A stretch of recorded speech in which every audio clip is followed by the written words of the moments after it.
I'm speaking between two really great people, David Grusky and Mitchell Stevens, so I'll try to keep up the pace on David's great presentation. Let's talk about a hypothetical. Let's talk about a hypothetical that we really want to improve the infrastructure in a country. I'm just using this as an example. That's why I want to talk about future-proofing training. I'm starting with the premise that we want to modernize the infrastructure of country X. And I say infrastructure because that's such a huge thing in every society. I just was in France for a couple of weeks, and I was truly amazed, as I always am, how easy it is to travel around France, which is the size of the state of Texas, physically. The infrastructure is just incredible. Now, that's kind of that's decommodifying a very important good. He didn't talk about transportation, but transportation is really crucial, okay? In the Bay Area, the cost of transportation is essentially totally privatized, and people have to travel, low-income workers have to travel 2 hours to get to work, each way, under heavy traffic, right? You know how frustrated it is when you sit in traffic. Well, it's much easier if you have a wonderful transportation system, subsidized, by the way, because it's expensive, so they subsidize it, and it's still expensive to go from one end of France to another, but you're only paying about half the real cost, even when you do that. And you go at very high speed. It just doesn't pay to drive. And you can go anywhere you want at very high speed.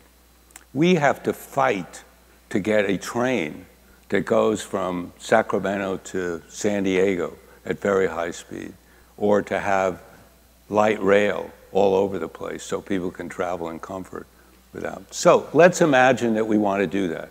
And besides that, to have driverless cars and a metro system that really works and is extensive. Let's assume that we want to do all that. And a port system that's completely high-tech, and airports that you don't have to walk miles. Maybe that's arranged in a more effective way, et cetera. Let's say we want to do that. What will it take? Well, it's going to take a lot of capital. But I'm going to outline for you a training system that is going to be necessary if we ever want to do that. So let's follow some axioms from training from the economics of education. Martha wanted me to talk about what the economics of education teaches us here. Number one, the more general the knowledge, the less likely firms are going to pay to train you, because you can take that knowledge and go and work anywhere else. So they're not going to train you to do that. You're going to have to acquire that somewhere else. And the general way you acquire it is through the public sector. You acquire it through the public sector at taxpayer expense. Secondly, the more abstract and general the knowledge to be transferred, the more the training requires face-to-face interaction and powerful teaching. I mean, MOOCs are wonderful, but very few people finish the MOOC courses, okay, because they require a huge amount of discipline, and we're social beings, and we like to learn in groups. We like to learn talking to each other. We like to interact while we're learning. I know it's hard to imagine that. Stanford would go away if that weren't true. Just be gone. We'd all be sitting and recording stuff and selling it to people. But that's not the way it is. And the proof of the pudding is that most of the executive training is done face-to-face. And there's a reason for that. In any case, this kind of face-to-face interaction is axiom number two. Axiom number three, the more specific the knowledge to be transferred, the more the expertise can be taught in direct contact with the technology. So the more specific the knowledge, like let's say I want to teach you Excel. Well, I can do it online. You don't need the kind of knowledge, the more general abstract knowledge that's required. that we have to do face-to-face. So the more specific, so here's some examples. Flight simulators for pilots. Much better than my sitting and trying to explain to the pilot how to fly a plane. Because that's very specific knowledge. You got to do this, you got to do that, and we got to train them to do it. Or computer courses to teach Excel. So here's some general axioms for vocational education. We know that in the context of market economies, vocational education, preparing workers in secondary for specific jobs, has not been very successful unless the vocation is one that just is booming at the time, and you can actually go right from the school into a job and use that knowledge right away. Because specific training depreciates very quickly. General training does not depreciate very quickly. I still remember stuff from my undergraduate training, the general stuff, like mathematics and stuff like that. I may not know specific, I may not remember exactly how to solve a circuit problem, but I at least remember how to do I can do differential equations. Okay, so this is just a fact of the matter that specific knowledge deteriorates quickly, so you have to use it right away. In vocational education that's focused on specific knowledge better be for jobs that you can use it right away. So specific job preparation is therefore much more successful when it's done in firms, training people, already employed workers, to do on equipment that they're going to use right away, or in training institutions which are linked to firms to train their workers to then go back and do certain kinds of jobs. So it's the fact that they use it right away that's really important, and that it's actually specific to the equipment or whatever they're going to be doing. So if you don't use that Excel training right away, and believe me, I know this because I have been trained and have done a lot of programming, and I lose that programming knowledge very quickly if I don't start using it right away. Okay, now, of course, the logic behind the programming, I know I know that, and I can relearn it, but it's very, very important to keep this in mind, because a lot of vocational training is just a waste of money, because people are trained for jobs that they can't get right away, instead of being trained in general kind of knowledge that they can use on a wide variety of tasks. The other thing is that you have to use the new technology and be trained on it. You got to use the technology that you're being trained on. You got to use it. So you got to have trainers that actually know a lot about that technology, and you have to have the technology for them to train you on it. Now, let's talk about preparing executives to move into the next generation of technologies and beyond. So developing the infrastructure for the 21st century requires, first of all, big system knowledge to decide on what the overall transportation and communication complex should be a generation from now. And then you need the subsystem knowledge needed to bring in the most effective solution for various components of that. So how should executives be prepared to make these decisions, and where should they get the training needed to be effective decision makers? Well, so although much of the infrastructure system is privately run, it is logical and likely that the decisions about modernizing and optimizing the system will come from the public sector. In other words, these are big macro decisions. So they're not going to be made by individual firms for the most part. I mean, it's true that Elon Musk is trying to set up a system to basically take us to Mars. But the fact is that this is in the absence of a public sector that should be doing that. I mean, those decisions should not be made by Elon Musk. Okay. The fact is that we should be developing systems, whatever it is, whether it's to use the same rockets to take people to Shanghai in 35 minutes, as he claims he can do, or, I mean, it's very nice for a private entrepreneur to do that, but the fact is that if we as a society really want to do that and not just have a few people be able to use that kind of service, again, the commodification of, for very few people, of things that maybe we should be talking about in a more widespread way. If we as a society really want to do that, it should be the public sector that's planning that, okay? And so that's the same thing about the decision-making skills. Who should be doing that? It should be the public sector. It should be saying, hey, we need a whole lot of decision-making skills, so we got to be training these people.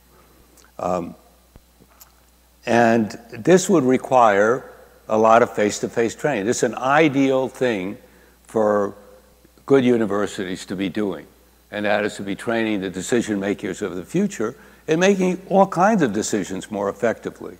Evidence-based decision-making, the use of evidence, etc. Engineers, similarly. Most developed and developing countries have a lot of good engineers, but the fact is they may not have the kind of engineers that are needed for these systems of the future. And then the question is, where should they be trained? Transportation or communication and energy systems, as they become increasingly complex, a whole new generation of software engineers and computer system security experts will be needed. Where are they being trained? Who is making the decision to try to train those decisions to things? A lot of the way we train the engineers of the future is in fact based on federal research, like at Stanford. So in other words, the federal government is willing to sponsor certain kinds of research.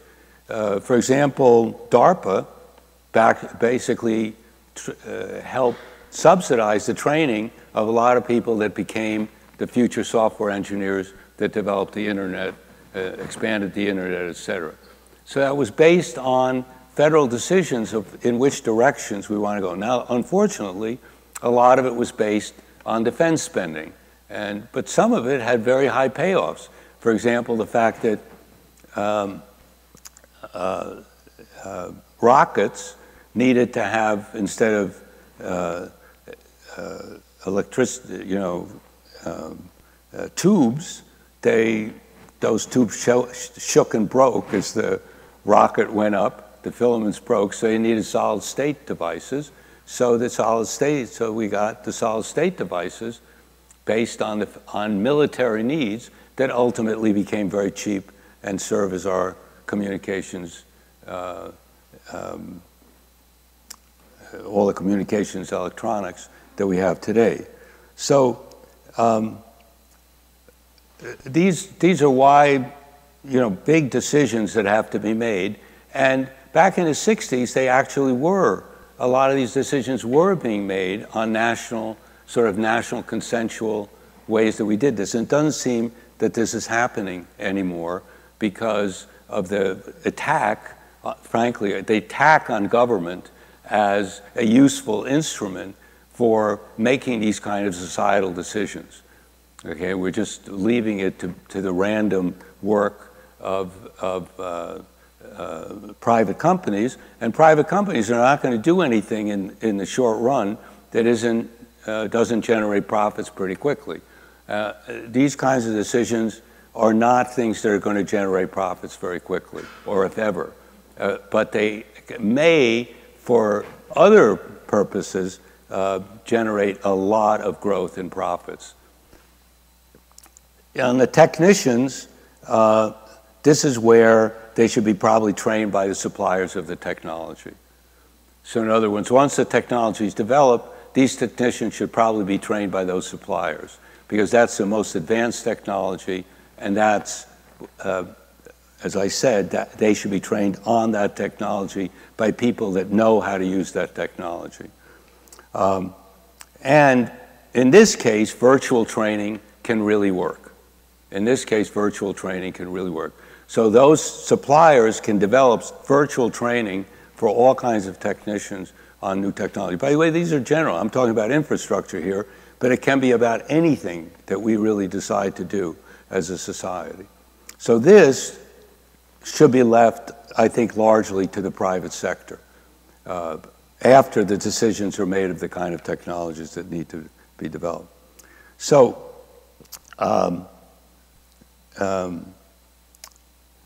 where is the best source of the initial training? Well, it's likely that these technologies are not going to be developed locally. A lot of them are developed internationally. For example, the best metro systems in the world are not being developed in the United States. Even railroad cars aren't really, advanced railroad cars for the fast trains aren't being built here. There was a company that tried to build them. Again, it's great to talk about made in America, but the fact is that a lot of these, that this is really an international issue, and we should start developing the things that we can do best and import the rest of this stuff. So the designs of the new systems have to be rooted in a vision of a future economy, conceptualized by locals. That's the issue. The conceptualization should be local. Where you get the technology is probably should be international.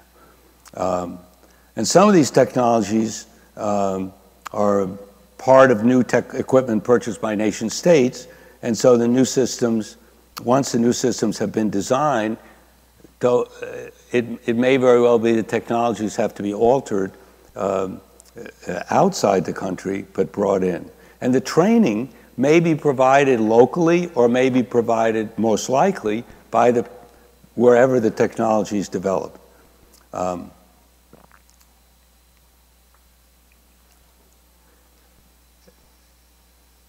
All training at all levels has to be designed on the basis of greater interaction and improved learning.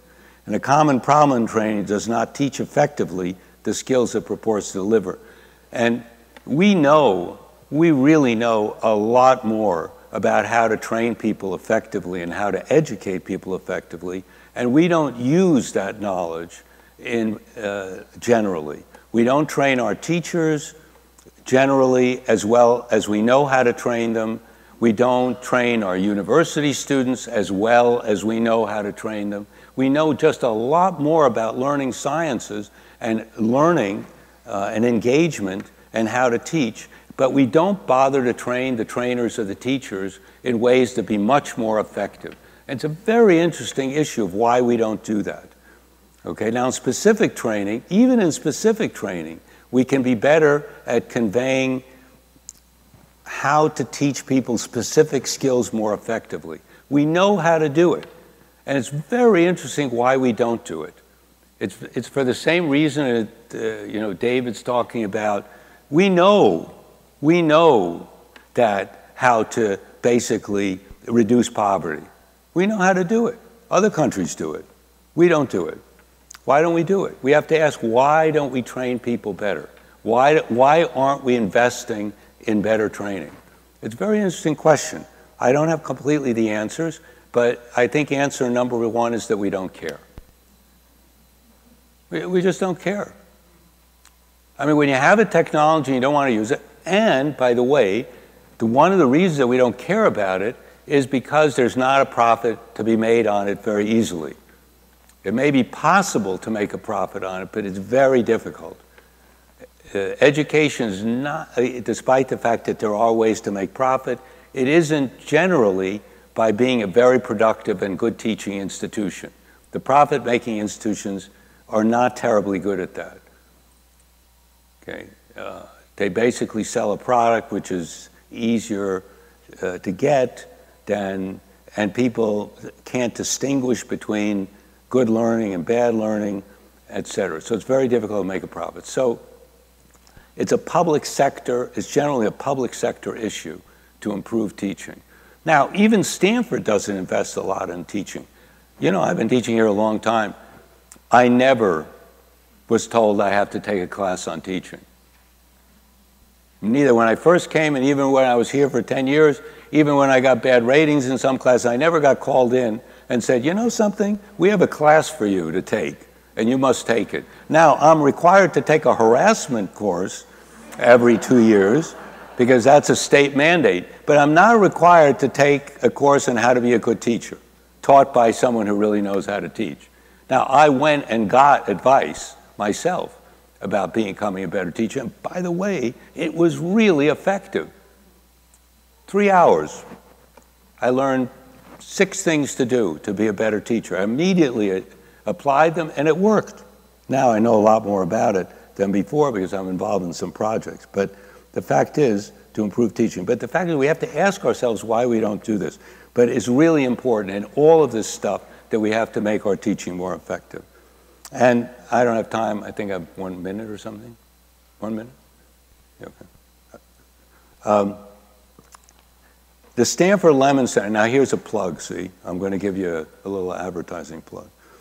The Stanford Lemon Center, which is a center on Brazilian education, has spent 2 years developing and implementing a syllabus for Brazilian universities to train mathematics teachers, and an innovative way based on teacher education program, Stanford, which, by the way, is really excellent. It's a small program, but it's really excellent. It's one of the top 3 or 4 programs in the country. There are good programs in the country in teacher education. We have one of them. And we have trained 60 teacher educators in universities and in one state government to deliver our program to teachers in their universities and in-service programs in the state.